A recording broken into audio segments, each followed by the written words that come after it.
Eu sou André Carvalho, gestor responsável pelos fundos macro aqui na Principal Claritas do Brasil. E hoje vamos falar sobre os principais acontecimentos nos mercados durante o mês de fevereiro, do cenário prospectivo e das principais movimentações nos portfólios da grade de fundos macro da Claritas. O mês de fevereiro foi marcado por um questionamento do excepcionalismo da economia americana e uma rotação de portfólios, né, com redução de posições e ativos americanos que se encontravam com valuations historicamente altos e posições técnicas desfavoráveis e em busca por diversificação de ativos em outras geografias, né, com valuations mais atrativos e uma relação risco-retorno também mais atrativa, como os mercados emergentes, por exemplo. Com isso, o S&P encerrou o mês com queda de 1,40% e o dólar se enfraqueceu contra as principais moedas, né, com o DXY, né, o dólar index, recuando 0,70%, enquanto os mercados acionários de Europa e China apresentaram forte desempenho. Em consonância com essa divergência de performance nos ativos globais, né, tivemos desdobramentos importantes também no lado macro, né, dos principais blocos. Nos Estados Unidos, tivemos sinais de desaceleração da atividade, com revisões baixistas das expectativas de crescimento e revisões altistas da probabilidade de recessão. Tá? Em um ambiente de elevada incerteza decorrente da implementação da agenda de políticas comerciais do governo Trump, os índices de confiança do consumidor e de sentimento dos empresários se deterioraram, com os PMIs indicando um arrefecimento do crescimento, enquanto as expectativas de inflação foram revisadas para cima de 4%, alimentando receios de uma estagflação na economia americana. Então, assim, os mercados voltaram a discutir, né, se teremos uma desaceleração controlada ou abrupta da principal economia do mundo. Aqui na Principal, a gente ainda trabalha com um cenário base de uma desaceleração controlada, né, como sendo o mais provável, né, diante de um mercado de trabalho saudável, balanço de famílias e empresas pouco alavancados e condições financeiras frouxas, e ainda que a probabilidade de recessão tenha sido elevada. Tá? Além disso, a gente entende que, né, a Fed Put, né, onde o Banco Central americano tem espaço para cortar juros mais agressivamente, né, e age diante de uma desaceleração mais abrupta da economia, e bem como a chamada Trump Put, né, em que o governo amenizaria aí, de forma pragmática a implementação de suas políticas diante de uma deterioração econômica mais severa da economia, elas continuam existindo, tá? Mesmo que aí no caso da Trump Put ela possa estar aí mais fora do dinheiro, né, como a gente diz, do que o mercado imaginava inicialmente. Tá? Então, a gente entende que esse cenário base, né, em que a economia americana consegue evitar uma recessão, tende a ser positivo para ativos de risco fora dos Estados Unidos, principalmente.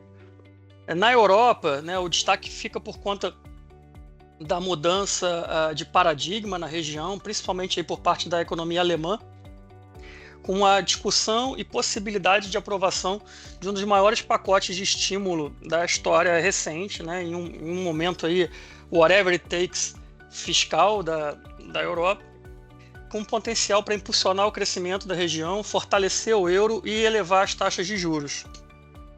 Esse foi um vetor importante também para esse movimento que a gente viu, né, esse questionamento do excepcionalismo americano, e para essa rotação de ativos que a gente comentou lá no início. Né?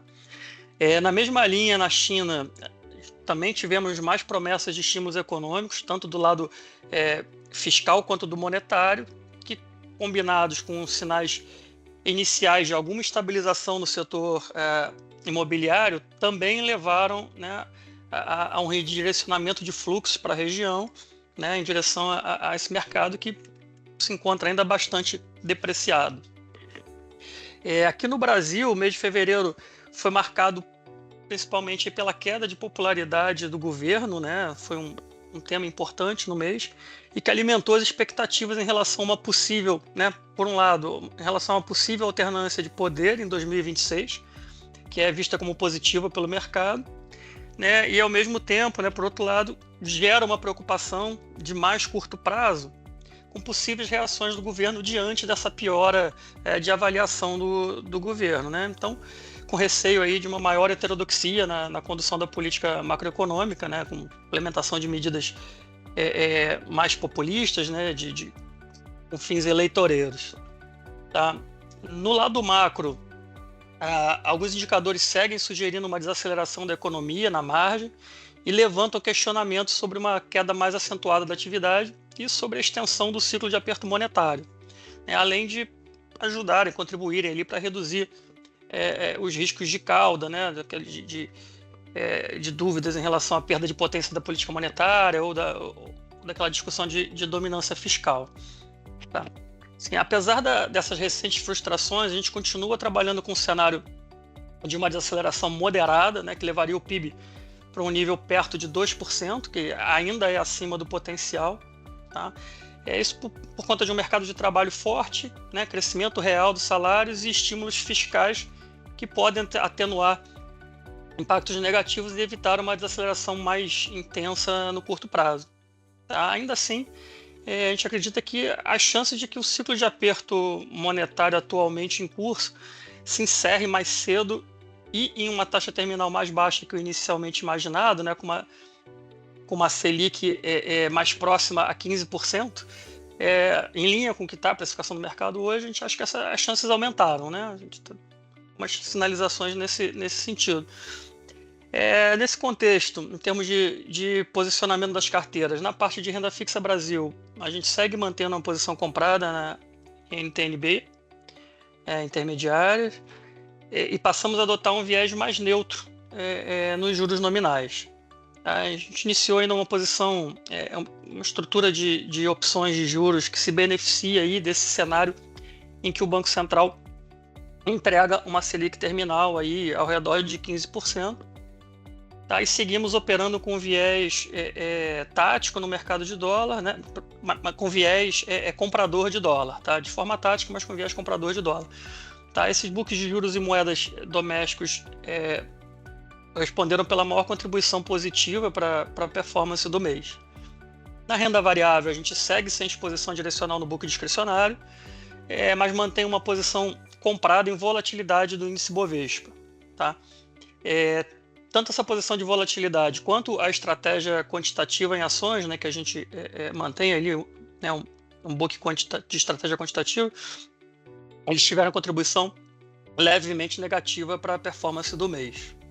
Nos books internacionais, na parte de moedas, a gente encerrou uma pequena posição vendida no pound, que a gente, contra o dólar, né, que a gente carregava. E tanto estamos sem posição relevante nesse book, e tanto o book de moedas offshore discricionário quanto a estratégia quantitativa de moedas apresentaram resultado negativo no mês. Tá? Por fim, na parte de renda fixa internacional, a gente segue com a posição tomada, a inclinação da curva americana, e além de trades táticos na curva. Tá? O book de renda fixa internacional teve contribuição positiva para a performance do mês. Por fim, no book de commodities, a gente manteve a posição comprada em ouro, tá? Que teve uma contribuição bastante positiva para a performance. Bom, isso é o que eu tinha para falar para vocês em relação ao mês de fevereiro. Obrigado pelo interesse e até a próxima.